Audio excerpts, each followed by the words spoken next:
শহীদ ওসমান হাদি আমাদের মাঝে সহস্র বছর বেঁচে থাকবেন ইনশাআল্লাহ। দিল্লির তাবেদারদের বাংলাদেশকে যারা ব্যর্থ রাষ্ট্র বানাতে চায় সেই সকল সন্ত্রাসী গোষ্ঠীদেরকে বলতে চাই, তোমরা চেয়ে দেখো, এক ওসমান হাদিকে হত্যা করে বাংলাদেশের তরুণদেরকে তোমরা দাবিয়ে দিতে চেয়েছো, কিন্তু লক্ষ তরুণ বাংলাদেশের রাজপথে ওসমান হাদি হওয়ার জন্য প্রস্তুতি গ্রহণ করেছে। ওসমান হাদির হত্যাকাণ্ড বিচ্ছিন্ন কোন হত্যাকাণ্ড নয়।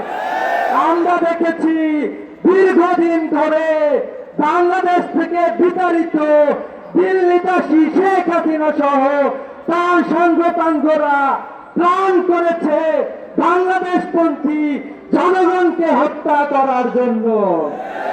এরই ধারাবাহিকতায় শহীদ ওসমান হাদিকে শহীদ করা হয়েছে। আমরা বলতে চাই, শহীদ ওসমান হাদি লিগেসি ধারণ করেন শহীদ তিতুমিরের। শহীদ ওসমান হাদি লিগেসি ধারণ করেন ফকির মজনু সাহার। শহীদ ওসমান হাদি লিগেসি ধারণ করেন শহীদ আবরার সাহাদের। শহীদ ওসমান হাদি লিগেসি ধারণ করেন অ্যাডভোকেট আলিফের। শহীদ ওসমান হাদি লিগেসি ধারণ করেন শহীদ আল্লামা দেলোয়ার হোসেন সাইদের। আমরা বলতে চাই, তোমরা একে একে শহীদ করে আমাদেরকে দমাতে পারো না, আগামীতে বাংলাদেশের তরুণকে তোমরা দমাতে পারবে না।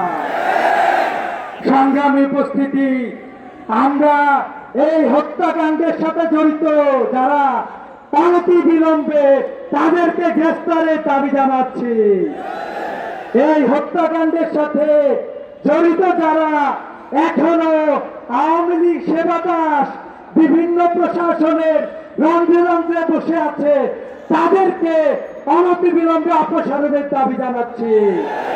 বাংলাদেশের রাষ্ট্রের নিরাপত্তা নিশ্চিত করার জন্য বাংলাদেশের জনগণকে অতন্ত্র প্রহরীর ভূমিকা পালন করার আহ্বান জানাচ্ছি।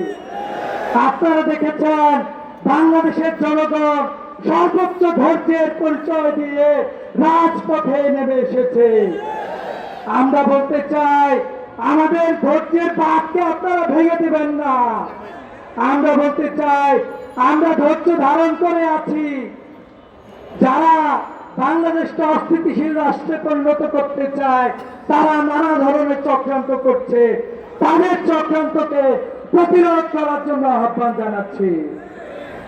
সম্মানিত উপস্থিতি, শহীদ ওসমান হাদি কিছুক্ষণের মাঝে আমাদের মাঝে আর লাশ এসে আমাদের মাঝে আসবে, আর কফিন আসবে আমাদের মাঝে। আমরা বলতে চাই, বাংলাদেশে অসংখ্য শহীদ হয়েছে। আমরা শহীদ আবরার ফাহাদকে খুব ভালোভাবে জানার সুযোগ পাই নাই। শহীদ আবরার ফাহাদের কাছের বন্ধুরা তাকে জানতে পেরেছিল।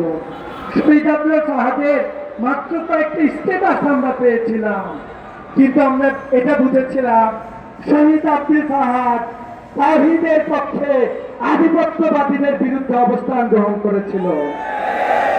আমরা শহীদ আলিফের খুব বেশি কার্যক্রম লক্ষ্য করতে পারি নাই, তার চিন্তা খুব একটা বেশি পাওয়া যায় না, কিন্তু শহীদ ওসমান হাদির চিন্তা সহস্র বছর আমাদের মাঝে টিকে থাকবে ইনশাআল্লাহ। শহীদ ওসমান হাদি শুধুমাত্র রাজপথের কর্মী ছিল না, শহীদ ওসমান হাদি একজন রাজনৈতিক কর্মী ছিলেন। শহীদ ওসমান হাদি একজন কালচারাল কর্মী ছিলেন। শহীদ ওসমান হাদি বুঝতে পেরেছিলেন কালচারাল অঙ্গনে আমাদেরকে তারা পরাজিত করতে চায়। শহীদ ওসমান হাদি যে ইনকিলাব মঞ্চ প্রতিষ্ঠা করতেছিলেন, আমরা বলতে চাই এই শহীদ ওসমান হাদির চেতনা বাংলাদেশের তরুণরা বাংলাদেশের 56,000 বর্গ কিলোমিটারের প্রতিটি ইঞ্চিতে পৌঁছে দেবে ইনশাআল্লাহ। এই আহ্বান জানিয়ে, এই প্রত্যাশা করে বাংলাদেশের সকল নাগরিককে, সকল রাজনৈতিক দলকে সকল ছাত্র সংগঠনকে, সকল বাংলাদেশপন্থী মানুষদেরকে ধৈর্য ধারণ করে ঐক্যবদ্ধভাবে ষড়যন্ত্রের মোকাবেলা করার আহ্বান জানিয়ে শেষ করছি। ইনকিলাব ইনকিলাব, নারে তাকবীর, নারে তাকবীর,